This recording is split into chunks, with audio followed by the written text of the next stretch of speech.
பேருந்து நிலையத்தில் நிறுத்தி வைக்கப்பட்டிருந்த இலங்கை போக்குவரத்து சபை பேருந்து ஒன்று மர்மமான முறையில் இன்று காலை காணாமல் போகியுள்ளதாக தெரிவிக்கப்படுகின்றது.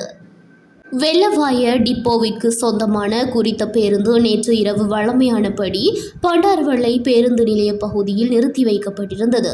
இன்று காலை மீண்டும் சேவையில் ஈடுபடுத்துவதற்காக சாரதியும் நடத்துனரும் பேருந்து நிலையத்திற்கு வந்தபோது பேருந்து அங்கு இல்லாததைக் கண்டு அதிர்ச்சி அடைந்துள்ளனர். இதனையடுத்து சம்பவம் தொடர்பில் இலங்கை போலீஸ் நிலையத்தில் முறைப்பாடு பதிவு செய்யப்பட்டுள்ளது.